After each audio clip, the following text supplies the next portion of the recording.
Got a great message today from my friend Maggie, who has been in our Stacker Community OG for a long time. She actually was our MC at our Fort Lauderdale event. And she was talking about something that we consistently do, but a lot of people do, which is we talk about the Ukraine versus Ukraine. And Taylor, who used to work with us before he had a strapping baby boy and his world got very, very complicated in a hurry. When you have a baby, your world gets very complicated. But his family's from Ukraine, and he would rant. It's not the Ukraine. It is Ukraine. I don't really get it. I'm from the Texas. You guys are from the Michigan. I'm from the Texarkana. Yeah. I'm kind of glad to hear that, though, Joe, because no joking, I just was thinking about that the other day. Like, why do we call it the Ukraine? Was it a region at one time before it had borders? Was it like the Dardanelles? So I guess it's not a thing. We've just been doing it wrong all this time. I don't know.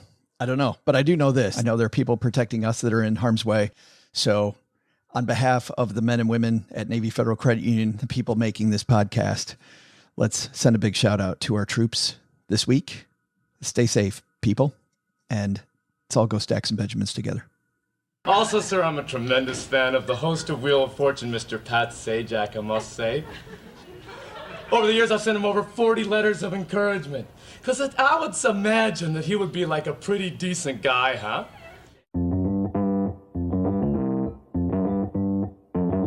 Live from Joe's mom's basement, it's the Stacking Benjamin Show.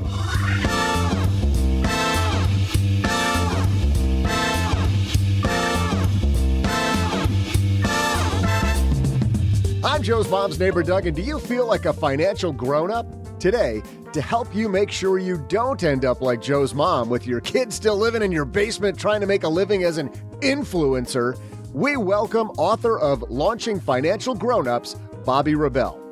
In headlines, advisors are recommending one strategy right now as a salve for the down market. We'll share that just before our TikTok Minute, where you'll find yourself falling over. And we'll throw out our Haven Lifeline to Mattie, where we'll talk about a concept called sinking funds. Then I'll launch my own grown-up trivia. And now, two guys who only launch up the stairs for lunch, it's Joe and O-J-J-J-J-G.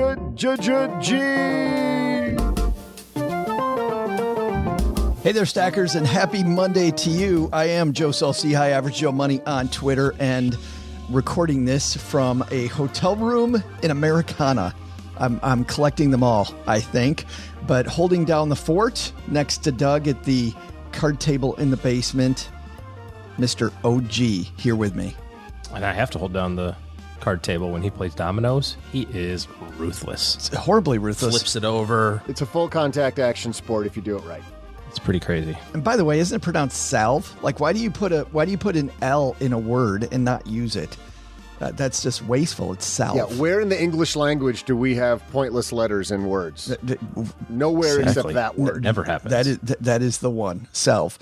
And by the way, for people wondering why I'm talking about salve, we had maybe a 20-minute discussion about how that word is pronounced. How to say that word.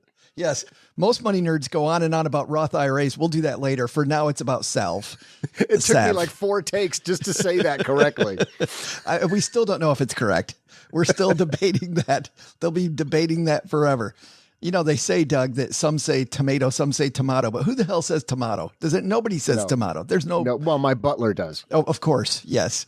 Hey, we got a great show today. The Bobbi Rebell, who used to be my co-host on the Money with Friends podcast, which is on hiatus, joins us. She's got a fantastic new book about launching financial grown-ups. And if you have high school age kids, college age kids, adult children, and even, you know what, if you have little kids, if you consider yourself to be a little kid, there's going to be something for you in that interview. But don't worry if you're not kid-like, childlike, because we're going to talk Roth IRAs. We've got a hilarious TikTok minute and more. But first, people don't always realize that physical symptoms like headaches, teeth grinding, even digestive issues can be indicators of stress.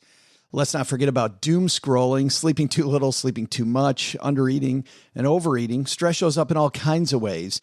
And a world that's telling you to do more, sleep less, and grind all the time. Well, here's a reminder to take care of yourself, do less, and maybe try some therapy. BetterHelp is a customized online therapy that offers video, phone, and even live chat sessions with your therapist, so you don't have to see anyone on camera if you don't want to. Much more affordable than in-person therapy, and you can be matched with a therapist in under 48 hours. Give it a try and see if online therapy can help lower your stress. This podcast is sponsored by BetterHelp, and the Stacking Benjamin Show listeners, stackers, guess what? You'll get 10% off your first month at betterhelp.com/stacker. That's BetterHelp.com/stacker.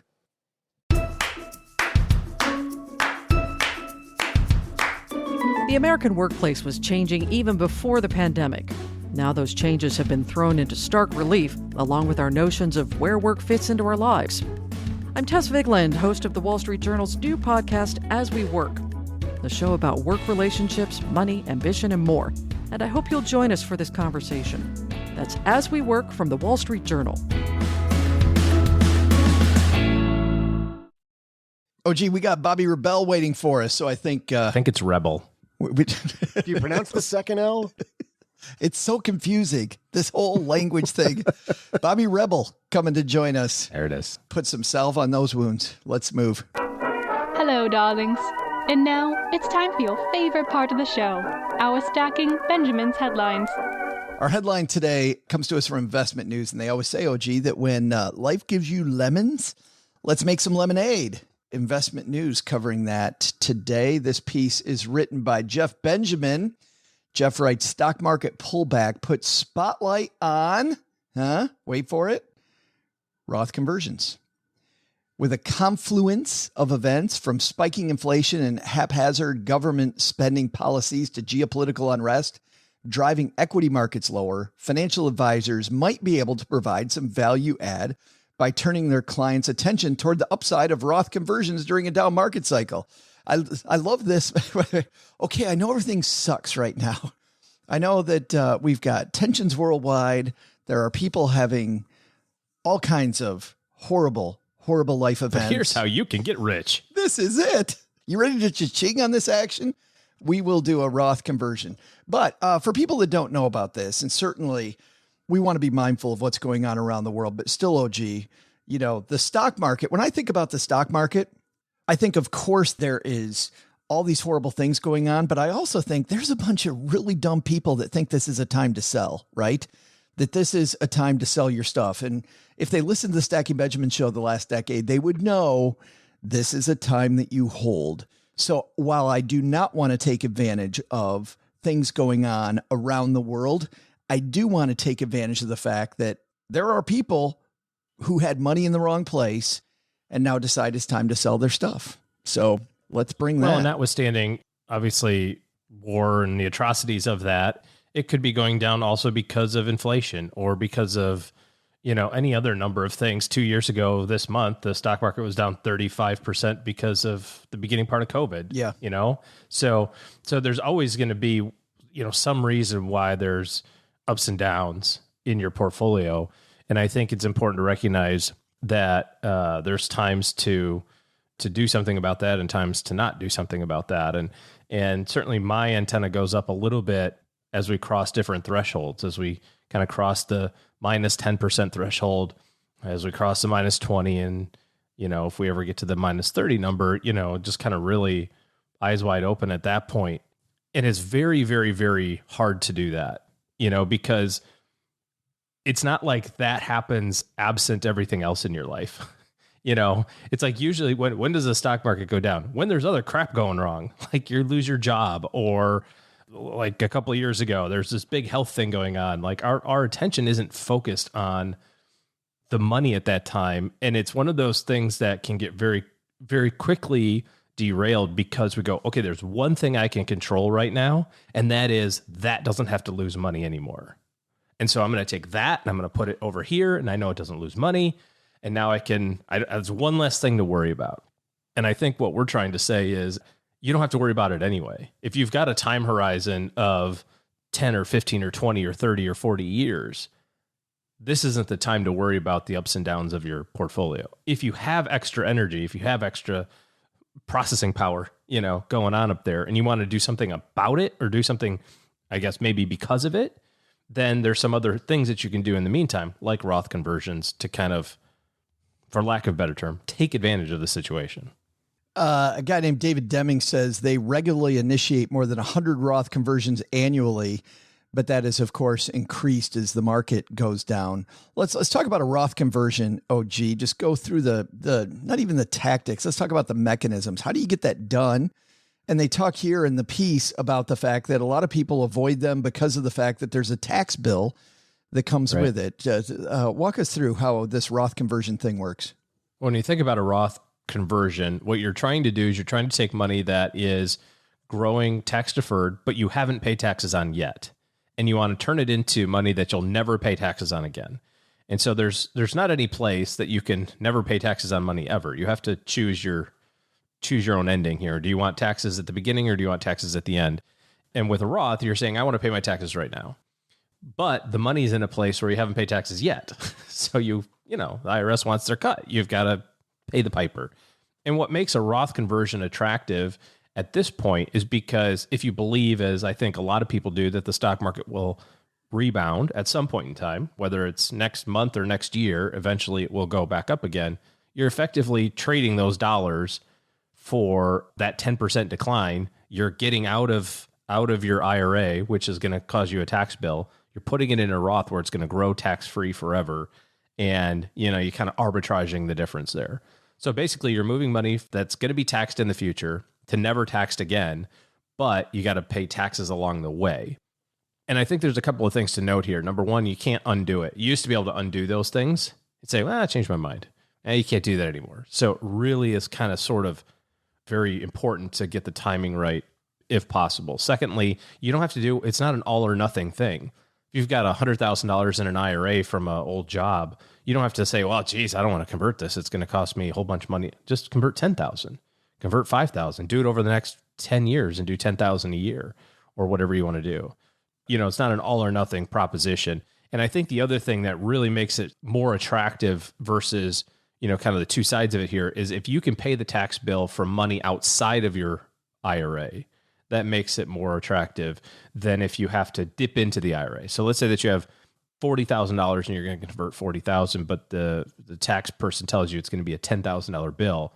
You need to have an additional $10,000 outside of your account to be able to do that. If you have less than that and you're going to take it from the IRA. That's the tax bill everybody talks about. The reason why a lot of people don't do it because they don't have the cash sitting around to do that number.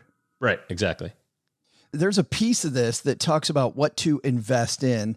And I think this is an important thing because people will do the Roth conversion and then they wonder what they should be invested in. It seems to me, OG, that what you were invested in before, that investment probably shouldn't change because the investment strategy shouldn't change. Is that right?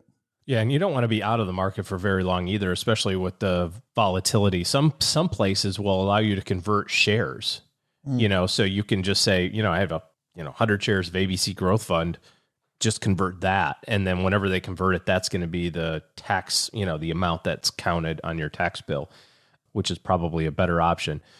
100%, you need to have the money invested in the same way, unless you have the opportunity to kind of reshuffle your portfolio a little bit. If you're thinking about being a little bit more strategic, then the money that is in your Roth you might want to have that be your most aggressive stuff because you're never going to pay taxes on it again. If you're thinking, this part of your portfolio is going to be super volatile, right? That's the stuff that you want to have in your Roth, if possible, because traditionally higher volatile stuff is going to have higher returns. So you're getting that extra little bang for your buck, so to speak, by having the more aggressive stuff in your Roth. And it's funny you say that in this piece, which, by the way, OG has not seen. Scott Bishop, Executive Director, Wealth Solutions at Avidian Wealth, said that he generally advises converted funds in the short term allocated to stocks or ETF that may recover faster given their outlook. So he'll take an exchange traded fund and he'll make it the most aggressive thing because of the fact that the market's down. And while the market's down, he's going to put it in a spot. Of course, with an ETF, it'll be a diversified position. So you're not counting on one company doing this, OG, but he's making it really aggressive. Market down. Let's turn up the heat a little bit. But you got to have that longer time frame, right? I mean, don't get into something aggressive if you don't have the long time frame.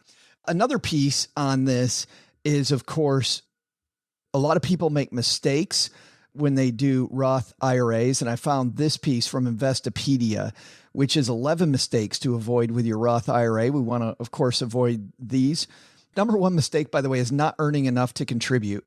I think if you're not earning enough money, the Roth IRA is your last concern. Let's see if we can. that was an obstacle. Yeah. Yes, if you earn less than $6,000 a year, you should probably work on the top line. You very well might have an income issue instead. And we've talked about ways to make more money, several ways. But number two, earning too much to contribute, of course, means, OG, that there's some people listening that might want to contribute to a Roth the straightforward way, but are going to have to do this Roth conversion instead. Yeah, and I think a lot of people get frustrated with that. It's like, well, first of all, you should be so lucky. Yeah, right. It's like, how cool is this that you make so much money that you can't contribute to this one thing? But secondly, could you not contribute potentially to a 401k that has a Roth option? You know, I see a lot of people who are like, oh, I make too much money to contribute to my Roth, and yet they're only doing $10,000 into their 401k. It's like, well, do the $6,000 into your Roth inside of your workplace plan.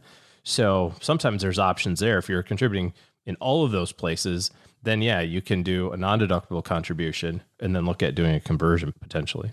Number 3 on this list, don't forget that your non-working spouse, if you make enough money, you can contribute for your spouse. Mm-hmm. But there's some issues now with contributing too much, because I do believe you're going to have to navigate this one for me. That idea that you can take it back has changed, right? So you got to be pretty clear about how much money you're going to make now.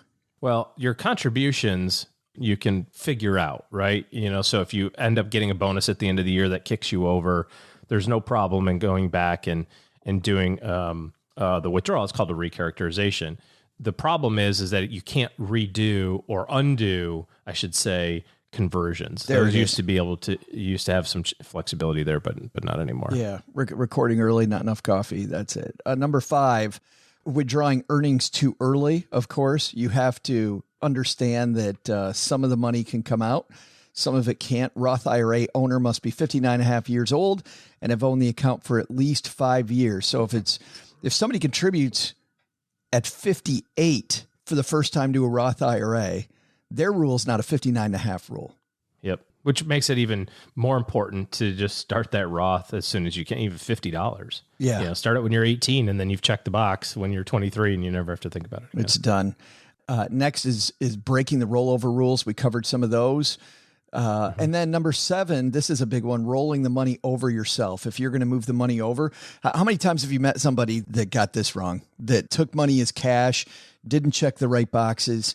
Like, at least work with somebody at the firm where you're rolling money over to, because I don't know, the lingo here gets a little confusing. We'll link to all of these mistakes in our show notes and also in the 201, our newsletter, where we do deeper dives in all these topics. In fact, if you miss an episode from time to time, while we will have trouble forgiving that, because you shouldn't miss any, you don't need to listen to an episode to get the 201. We dive deep into all the topics we talk about on any given day. And you can unsubscribe if you found out it's not for you. StackyBenjamins.com/201. But we're very, very proud of it and the work Brooke Miller does on that publication. Time for our TikTok Minute, OG. This is the part of the show where we shine the spotlight on a TikTok creator who is either doing something marvelous or doing something eye roll marvelous. Maybe not so much. Which one we got today? Definitely doing a good job.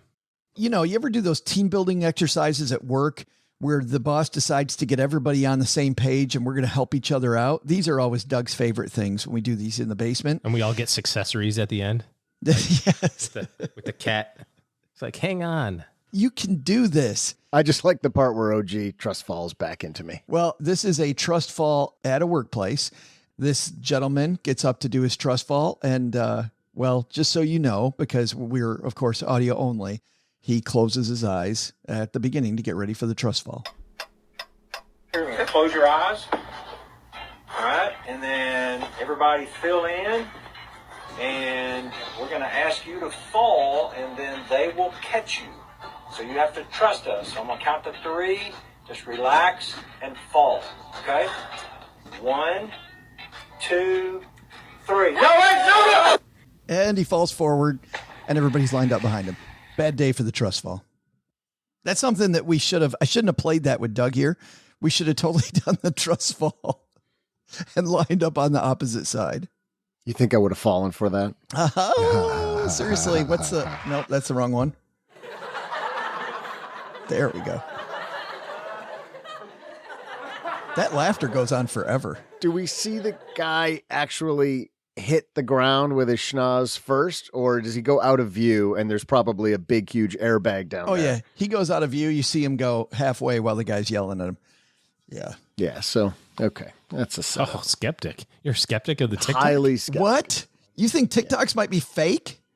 What are you talking about? Yeah. I can't believe somebody would put something on there just to get views. By the way, if you've got a great TikTok for us, send them to me, joe@stackingbenjamins.com, and we'll share your TikTok. All right, coming up next, Bobbi Rebell not only is my former co-host at Money with Friends, she's somebody who writes about financial grown-ups, about being a financial grown-up yourself with your money. Her first book, Financial Grown-Up, was a bestseller where she dove into the habits of successful people. And her podcast, Financial Grown-Up, also talks about how to be successful with your money and just with your life. She's a mom of 3, and in her new book, Launching Financial Grown-Ups, she dives into how to be a successful person, helping your kids navigate the world of finance. Because as you guys know, Doug and OG, you guys are parents too. The financial world, not easy. And part of being a parent is teaching your kids how to navigate that world. And as I'm finding out, as I do these million stories videos in every city that I go to, I interview a person in each city for a series we're calling A Million More Stories on our Instagram channel and Stacking Benjamins. You know what I'm finding? Very few families talk about money. Their parents talk about money. So how do you do that? We're about to find out with Bobbi. But first, Doug, you've got a little trivia for us and maybe a little something. What's going on? No, I got something. Hey there, Stackers. I'm Joe's mom's neighbor, Doug. Bobbi Rebell and I were just upstairs consoling Joe's mom. Joe's mom doesn't know what she did wrong. She introduced Joe to all the best people in Texarkana. He had every privilege available on the basic TV channels, and he was taught how to bounce a check in the 5th grade. How could he still be here in the basement? Well, turns out he's not alone, especially during the pandemic. So my question is, in 2020, did people aged 18 to 29 who live back home make up a minority or a majority of the population? I'll be right back after I check if Joe's mom is out of the bathroom.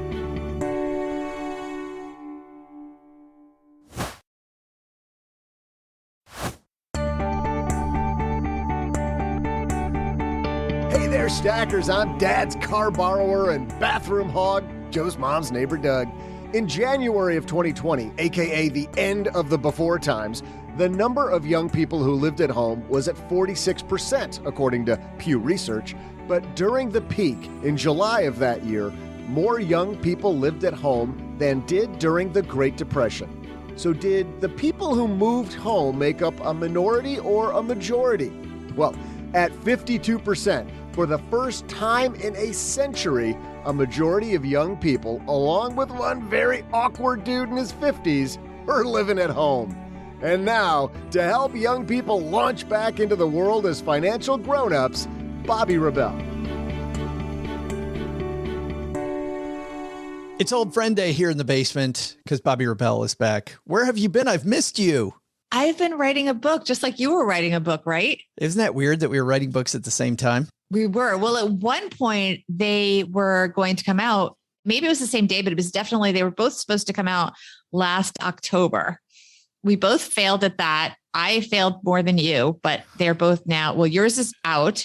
Mine wasn't me. Imminently. Mine was my publisher. We had the book way done, but my publisher. Yeah, mine was my publisher too. Wink, wink. Yeah. Well, let's start this story where you start. You begin by talking about one of the happiest days of your life. And it wasn't the day you got married. Tell me about this day.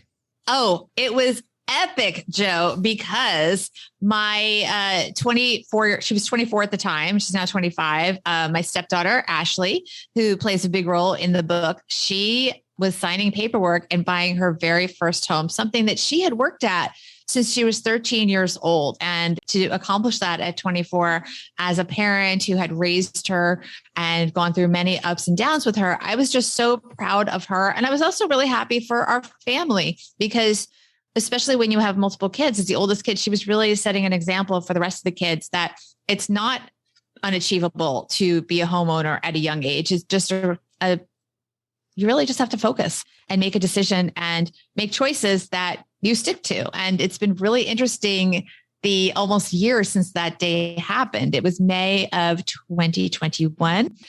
Seeing the way that she interacts with her friends and her peer group, who are all very jealous of her, but also, I don't know that they really understand the choices and sacrifices that she made over many years to achieve that goal for her. And I just think as a parent, you really get so much satisfaction when your kids achieve something with your encouragement and support, but something that's important to them and that they really did on their own. What were some of those sacrifices she made? She put her money in savings, not investing in the last few years. And that was really tricky. One of the things that I talk about in the book is pushing them. Ashley has a brother, Bradley, and I pushed them both to open up Roth IRAs because they both had income. And so one of those sacrifices also is, by the way, paying attention for her to have income producing jobs throughout her teenage and early 20s. But she had to make a tough choice not to invest a lot of that money and to watch her brother, who has invested in a lot of technology stocks and has done very well with his income that he's made and gifts from relatives over the years and so on. And she just kind of had her money in that savings account because she knew she would need it in a short amount of time. And so having those discussions when people are in your ear saying, oh, but you should, buy Tesla, do this and that. Yeah. And she really stuck to her guns. And she also, had to make tough choices about how she would vacation with her friends and doing a lot of research on how they're going to fly and where they're going to stay and really taking the lead and showing her friends ways to spend less money, but still get that trip. And just living, life in New York City as a young woman can be expensive. And she made choices, including, by the way, this goes into sacrifice for all of us. And one of the reasons why it was such a happy day for me, living at home, not with a gaggle of roommates where your rent might have been affordable, but not zero. And so she kind of had to live with us. And as much as we, of course, every day is, roses and sunshine living with her, it may have not been as great for her to live with her parents as you might expect. So, it's hard when your friends are all, out there shopping, buying stuff. I mean, she's really watching every penny and didn't want to be spending on things that were going to take away from reaching that goal as soon as possible. She also, by the way, learned a lot about budgeting. And it was interesting seeing her thought process evolve because she had these spreadsheets. First of all, she worked backwards from the amount she needed for the down payment. She also had to go learn about how New York City real estate works, which can be complicated, and how she would have ongoing costs like researching homeowners insurance, what that would cost, researching to get the apartment set up, because you do have to buy certain things just to set up a first apartment. And she really took it upon herself to do that. And also, this is so important, setting yourself up for success once you own that home, because not only do you have the home costs, but you have to figure out what is my discretionary income realistically going to be. So she really was watching when she was looking at apartments, not just the price of the apartment, but understanding that there's maintenance fees in New York, which a lot of people all around the country have. Big cost still to come. Yeah. Yeah. So she had to map that out and figure out her budget. And for example, she's now about to get a puppy in a few weeks, which we're a big dog family. And she had to put that off. And now, because she's more settled into the apartment and she's gotten several raises at work, she can afford a dog. And so that was something she had to put off. The timing on this book, I think, is really important, Bobbi, because you write in the introduction that 79% of adults are providing support for adult children. And I want to ask you about some of the decisions that you made, some of the things that you already kind of alluded to, either her living at home. I want to dive into that. I want to dive into that story about them opening their first Roth IRA, because I love that story. But But as you know, this is a very difficult time, I feel like, to be young. College costs more than ever before. Like the amount of money I paid for school versus somebody going through college today, it's a completely different experience. Real estate prices through the roof, even if you're not in New York City, wherever you are in the United States or Canada, frankly, real estate prices much higher than they were when I was starting out, or my parents were starting out, when it was a hell of a lot cheaper then than it was for you and I. All of these things are so different. It's so tough. And yet you write that Kelly Ripa joked about her son, Michael, being on his own for the first time and about him having to kind of do his things with your own kids. You know, let's start off with that Roth IRA story. You lead your kids to water. You show them the Roth IRA. You tell them how it works. They agree to open it. And yet the day before that, nothing is done. Like nothing is happening. It's so frustrating. And these are adults. You have to get them to want to launch, first of all, because our kids have great relationships for the most part. This generation has better relationships with their parents. The stigma of living at home when you and I were younger was much bigger than now. In fact, I would say there's very little stigma in most circumstances of someone in their early 20s living at home. I moved home for a couple of months. It was like embarrassing. I was like, well, I'll be out soon. Don't worry, and now not at all in most cases. There's a lot of reasons for that. There's a lot of societal shifts. I mean, part of it is as simple as the fact that our mindset shifted when we had Obamacare, because we can keep our kids on our insurance. So you automatically have a financial tie to your children that makes sense until they're 26, right? So they're already on the dole till 26 in many cases. And college, as you mentioned, is so onerous that on the one hand, the student loan crisis, which is ridiculous and needs to be solved. But we also have a parent loan crisis because parents take out money for their children, often impacting their ability to reach their financial goals. And by the way, often at higher interest rates with fewer options to get out of that loan than the kids. And so again, another financial tie to your children. And there's just not as much incentive to separate financially for our children. Gig economy, which in many ways is so wonderful because it allows young adults to experiment with different things. There's different ways to make money. But because our healthcare system and so many important financial things like 401ks are tied to corporate jobs, if your child is working in the gig economy, yes, sure, they could set up a 401k, but they're not going to have the matching. They're not going to have a lot of the corporate benefits that we had. And even we were down from the benefit plans from generations past. So we have a further deterioration of financial supports for our children. And we as parents step in. Back to the IRA. So the Roth IRA, so I did get them both to sign up. One funded it because he had a lot more runway before he would need the money. He's now feeling a little pain right now, but it's all just sitting there still. And Ashley, she did open it, but in the end, she explained was not going to fund it because she did not want to lock up the money in any way. And she was going to use it to buy this apartment.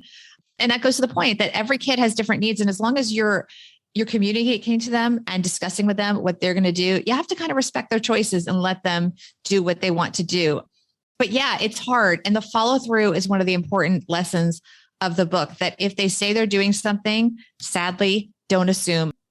When Ashley got to her 401k at her fantastic job that we're so proud of her, she works as a cybersecurity consultant.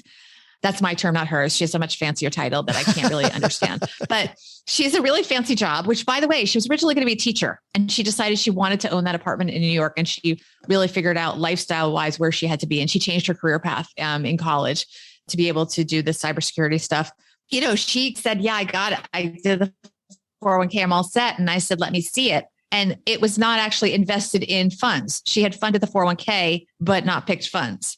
And I go into further depth in the book on what finally happened, but you do have to kind of nudge your way in there and make sure that they're doing what they say they are, because they may believe they did it, but they may be missing checking that last box. And the consequences, had she not invested that money, I mean, it could have gone 30 years. I can't tell you the number of, I can't tell you the number of times that you and I have heard that story about somebody goes in 3 years later, 4 years later, and they realize, oh my goodness, I've been saving. I've been a great saver, but I haven't invested this money. I didn't realize there was a part two. And what I feel like is an issue that you point to, You talk about helicopter parenting, where we hover over our kids because we don't want them to make mistakes. You point out that when I was a kid, on page 6 of your wonderful book, by the way, yes, that when I was a kid, my parents wouldn't let me make mistakes. I wasn't trusted with much money ever until I left home. And then I figured out credit cards immediately, which is the wrong thing to figure out, and got myself into a lot of trouble. But you say a lot of this is our ego. We don't like, Bobbi, as you know, to see our kids fail. We want to see them safe and secure. And yet that doesn't really teach them anything. So where's this middle ground between our kids failing and us raising these responsible adults? It's very nuanced. And it's interesting because I use the term concierge parenting a lot. The term concierge parenting is often applied to what happens as we helicopter parents become parents of young adults, because what happens is we use money to solve a lot of the challenges that our children are having, because it's sometimes just easier to write the check. I mean, one of the hardest things was not paying Ashley's closing costs for her apartment.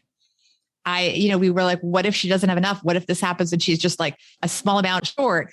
Are we going to write the check? And we didn't know. She ended up not needing it, but it's really tricky because maybe you're at the closing table with all the lawyers and something comes up.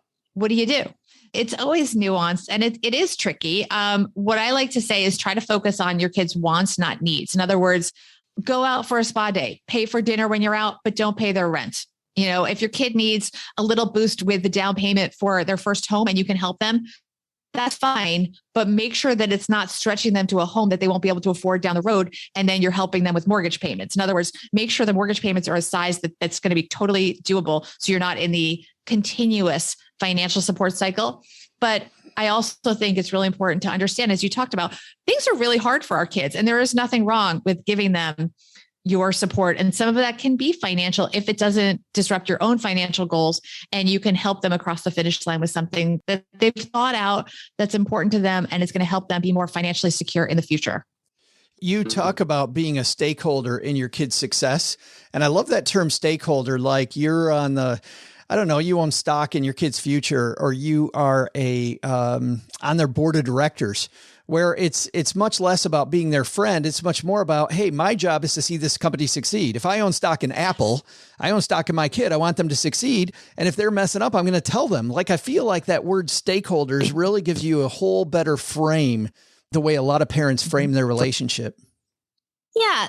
That came to me from the fact that my youngest, who's now 14, he was diagnosed with ADHD early in life. And, he had a lot of people around him, but people come and go, just like your kids go to school and it comes and goes, and they might take a personal finance course. The professor will teach them. And that's all great. If our education system gets better at teaching kids about personal finance, this is all good. It's not an instead. But parents need to realize that at the end of the day, they are the stakeholders. They are the ones that have a continuous interest in their children's success. And the education system can help, but we cannot be dependent on them because they are, at the end of the day, temporary.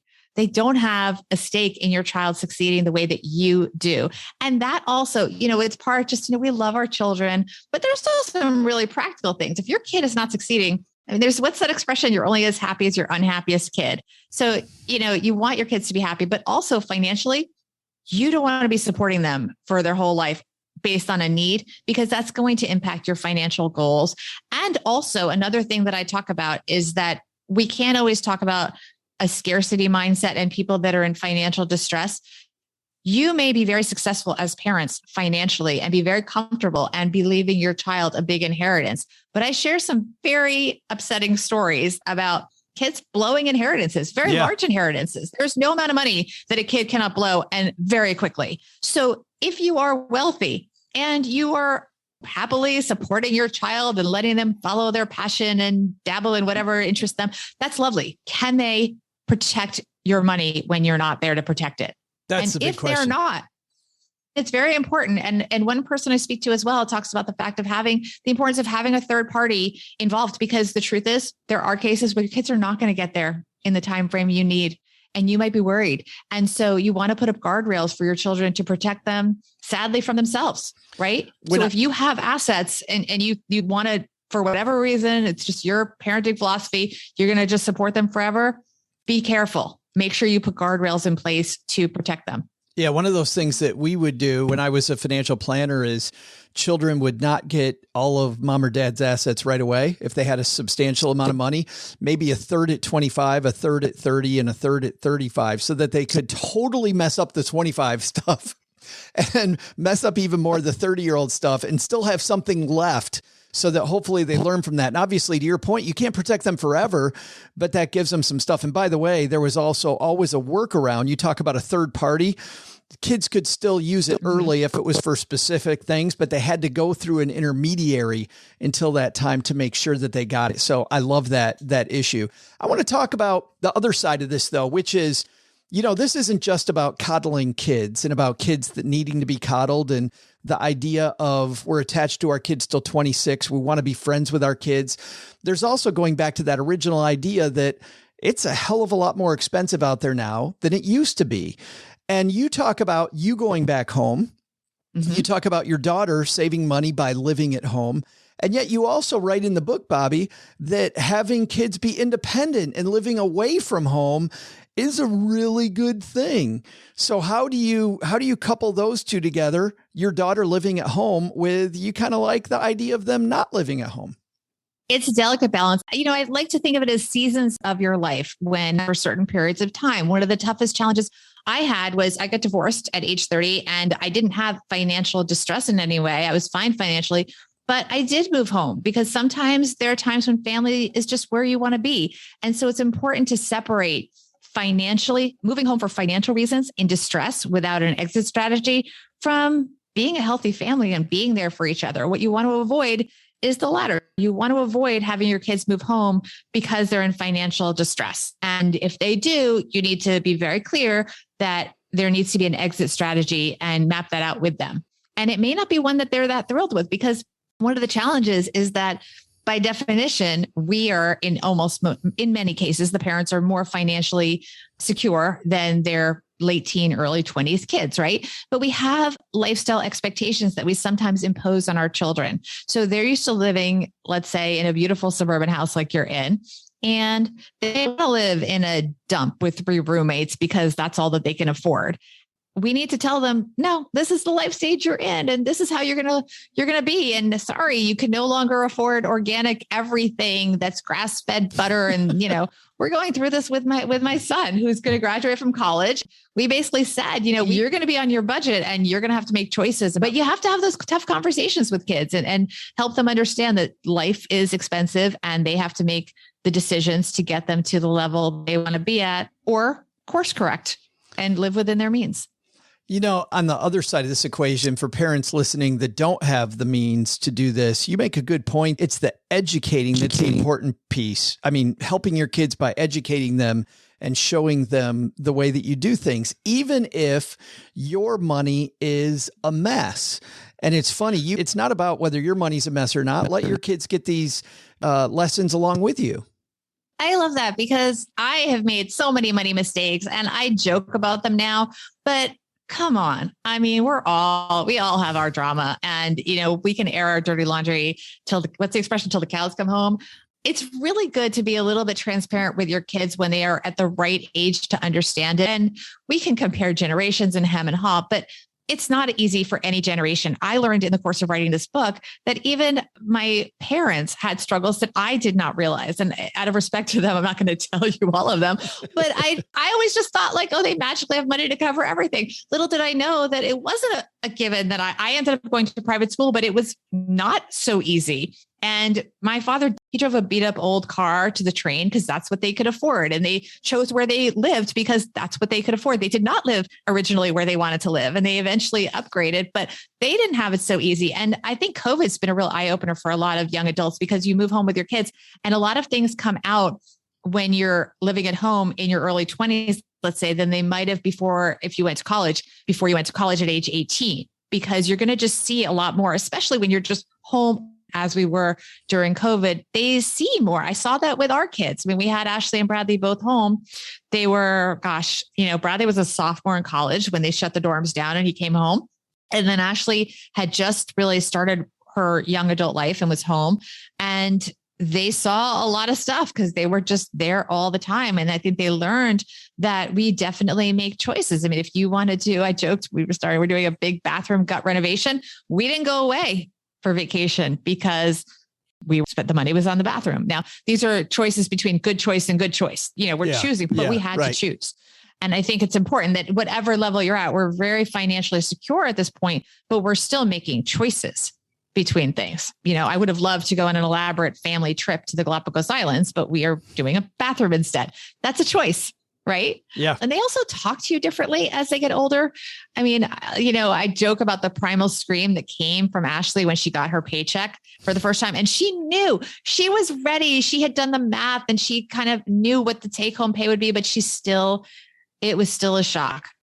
Then they'll start talking to you at a different level. And that's why it's so different from a course you would take in school, learning from your parents. Because when you learn from your parents, you are learning actual things that are happening in real time. Yeah. Actually, do I want to spend the money for a taxi to meet my friends when I can take the subway?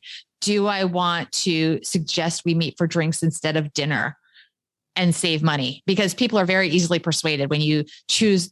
I always joke, choose the restaurant because then you control the budget, things like that. And seeing those things come out through our children is kind of awesome. It's pretty exciting. It's that changing relationship. Yeah, it is cool. And I joke, I now get these texts from Ashley from her. She sends me like a text screen grab of conversations she's having with her friends that, first of all, ask her for advice because she's now the guru. She wrote the epilogue to the book, everyone. So that's like the highlight of the book. And also just about their frustration, the choices they made the last 2 years while she was home, and COVID in a way made it easier because there was less to go to, but she was home banking every penny, which, by the way, another pro tip though, monitor the kids' bank accounts when they're at home. That's part of the deal. I see everything that goes into her checking account where she was just saving in a savings account, I should say. But I was watching the number go up. And when she bought something big, I would discuss it with her. That's part of the deal. If they live at home rent free as adults, you're allowed to talk about their money. It's not private. It's a family thing. Well, yeah, I feel like I was cheering her on. There's still some teachable moments there. I mean, there's definitely some teachable moments. There's a couple more things I want to draw attention to, but for a lot of parents, Bobbi, parents with kids that are old enough to be ready to launch, the kids are living in a plastic world. Everything's plastic. You mentioned that your son can go on the Xbox and that doesn't take pennies. Mm-hmm. Yep. That is completely plastic. And money is this whole digital thing. You recommended for your kids an app. And I know this particular app that you use with your kids had a Super Bowl commercial this year. So apparently it's doing very well. I believe it's the Greenlight app. Yeah, we use Greenlight. But there's other ones. There's FamZoo. There's these apps for kids that teach kids about money. I'm guessing you like these apps a lot then. You have to meet kids where they are, and that's where they are. The truth is that the apps, not only they're so good because they've gotten to a point where they're not just doing a transaction, they're also teaching your kids. So there's a lot of educational resources that are associated with Greenlight and with many of these other apps, which there's a lot of great ones out there. And a lot of traditional banks like Chase now is getting into that market. The other thing that I like about the app that I use, but also other apps and electronic transactions, is that you see everything they do. So my son went to Krispy Kreme. I know it, and he can come home and we're going to discuss it. I'm glad you can't look at mine. And we did. No, Joe, but Dunkin' seriously, Donuts. no. Yeah. I mean, whatever. Like it's just really good as a communication tool. I think it's really important to also create a framework where you are never spying on them. Just say, this is our way to discuss how you're spending your money. And that is something we started on it. He was 12 years old when he started with it. He's used to it and he knows C, and it's not in any way. It's just the way it is, that if he wants to have allowance spending money, we discuss where he's spending his money, and that has to be normalized, that we can see what's going on. And I think also as adults, I love the fact that I can see every transaction that I have, because you can press with one little button. Most company, wherever you bank, will just map out where your money's going. So if that works for you, I know some people still like envelopes and writing things down. And if that works, that's fine. But I really like the convenience of being able to see very quickly where our money's going. And we have a joint family credit card for the older kids. And although Ashley doesn't use it anymore, she's off the dole, but Bradley uses it, and we can see where the spending is going. And I think that's a really useful tool as well. Also, by the way, I should say, by having your young kids on your credit card, you help them establish their own credit score, which was something that we had to start doing in advance, knowing that she wanted to buy that apartment.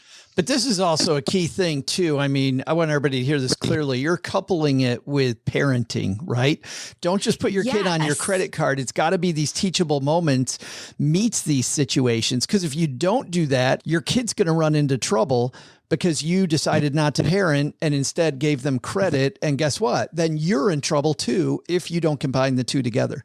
And you have to have a lot of trust in them. So yes, so we put our kids on the family credit card, which also had a lot of benefits that they specifically used. It's very important, first of all, to have a limit to what they can spend. So you can have a limit of $200 a month and just say that would be a big allowance. I mean, but it could be 50. It could be $200 a month. Yeah, it could be 50. It could be less. It could be whatever number you want. Yeah, exactly. It could be much lower. And also it gave them a resource should they ever get in trouble, because you do want to give kids the freedom to be traveling on their own when they reach an appropriate age. And they do have to have a credit card that's working in the world that we live in. The book is called Launching Financial Grownups.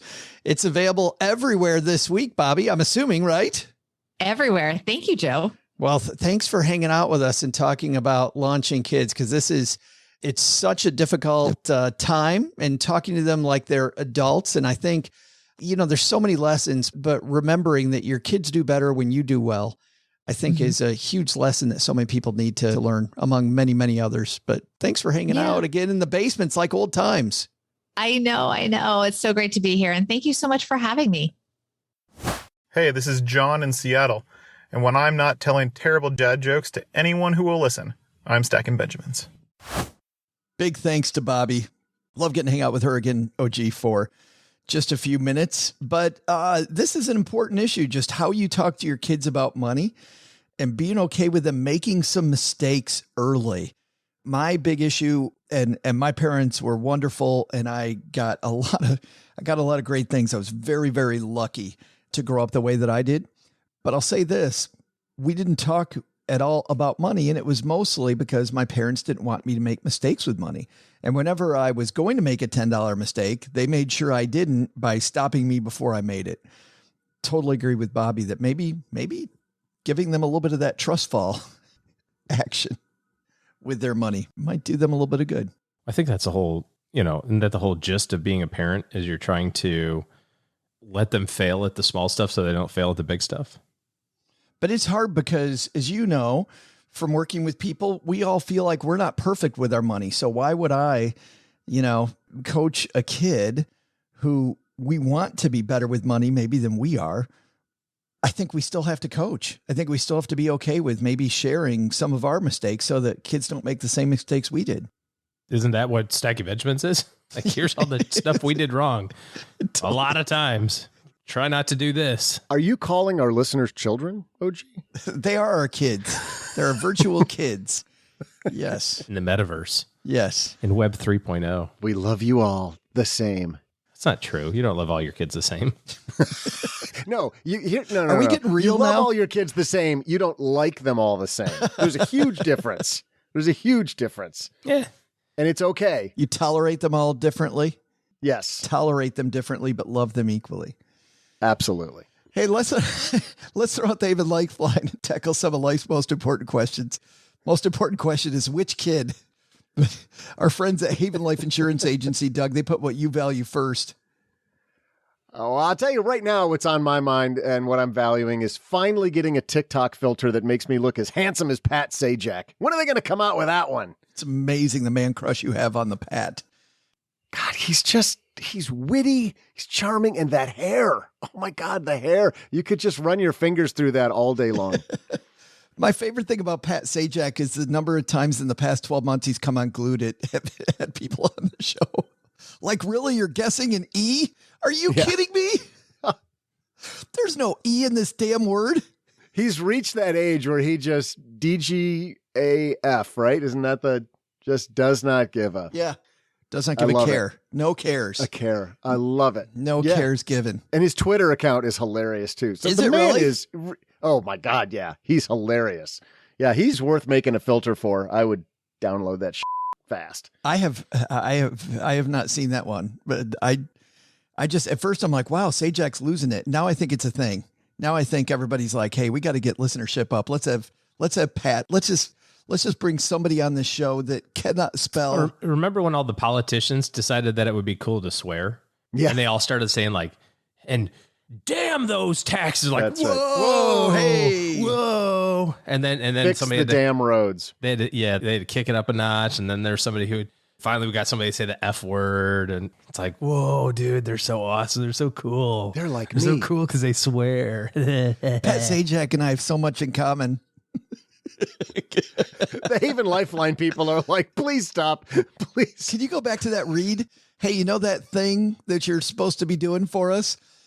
It's actually your loved ones and your time. But if you can sit around with mom watching Pat Sajak lose it on somebody, like what better use of time is that?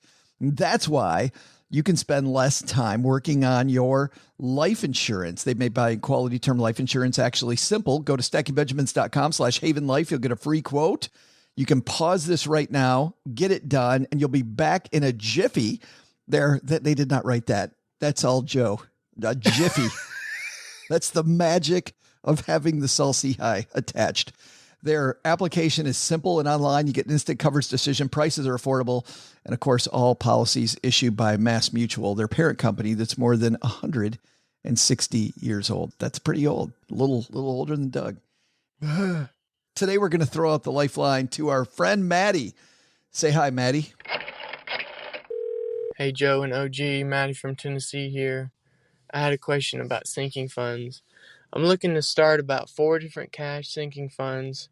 The first one being $735, the second being $1,800, the third being $7,000, and the fourth one being cash to go towards a house maybe in the next 5 to 7 years. I just wondered what you guys thought about what was the best way to go about that. Should I do lowest to highest money-wise, or should I take my paycheck and whatever's left after all my bills, split it up evenly percentage-wise between all of the 4 different sinking funds? Just wanted to know what you guys thought, even though I don't think I'm going to learn anything. Thank you. Well, thank you, Mattie, for that question.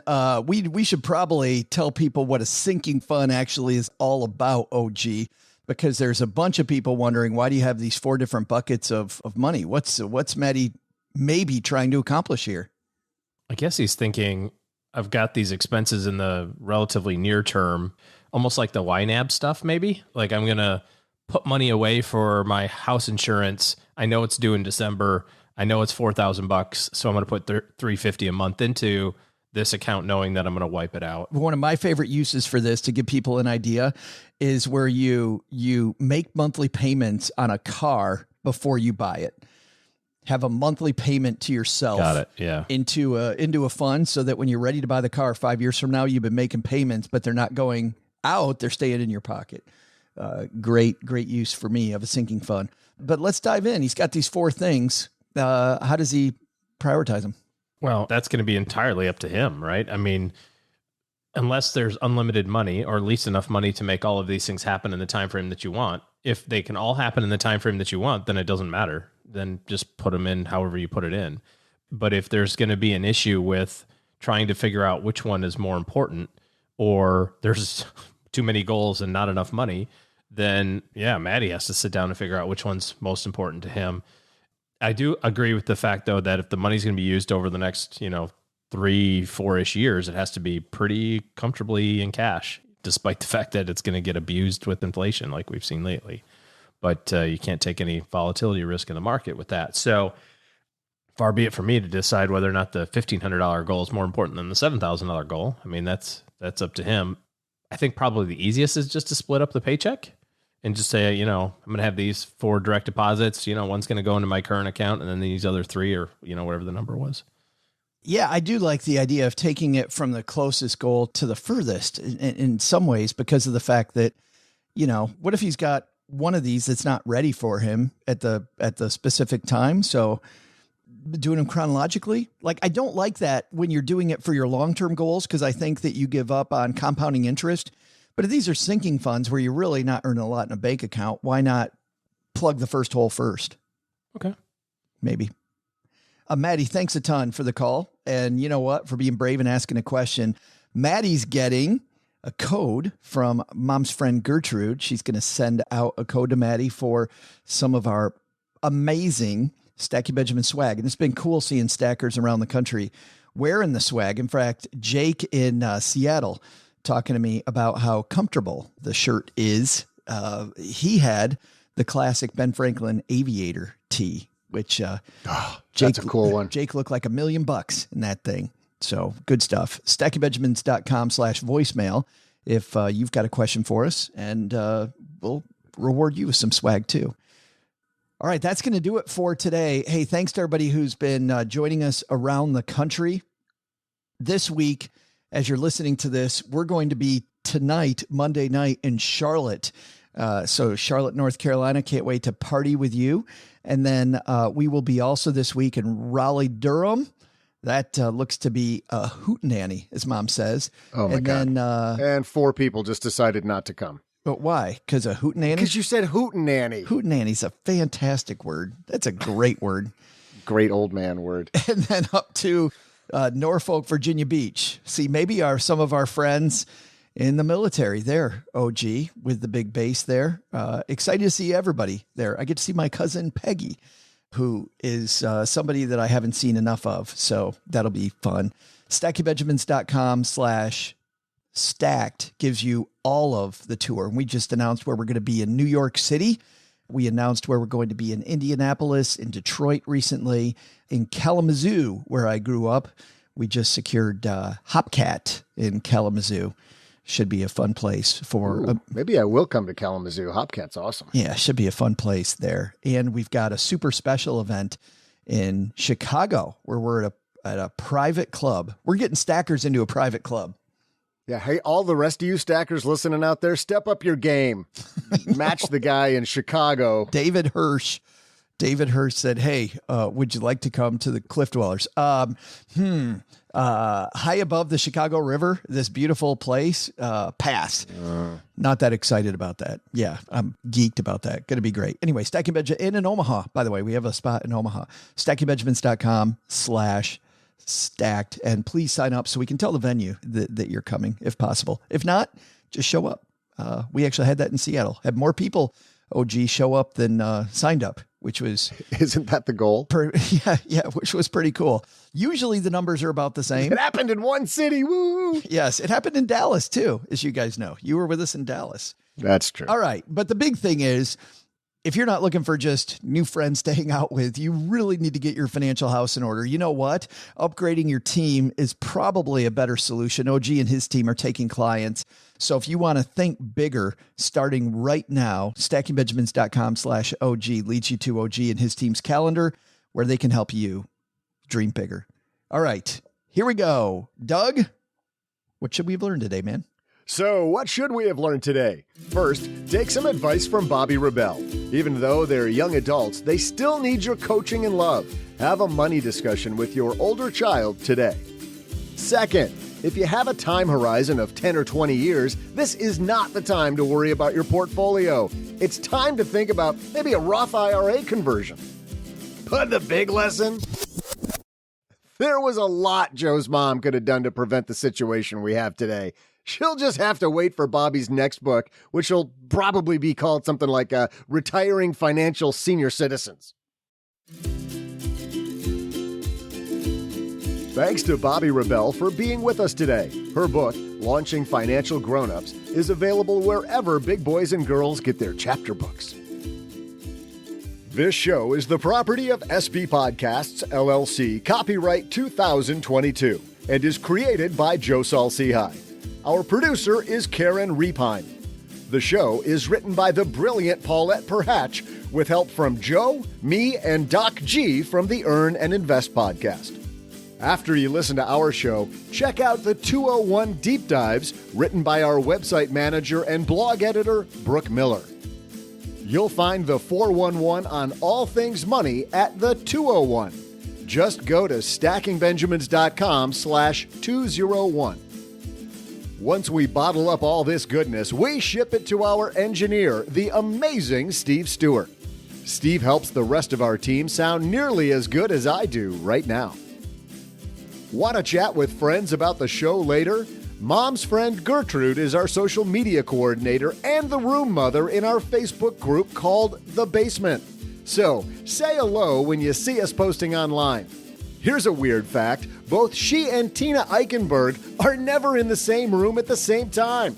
To join all the basement fun with other stackers, type stackingbenjamins.com/basement.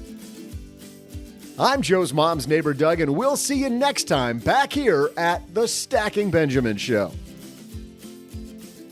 Not only should you not take advice from these dorks, don't take advice from people you don't know. This show is for entertainment purposes only. Before making any financial decisions, speak with a real financial advisor.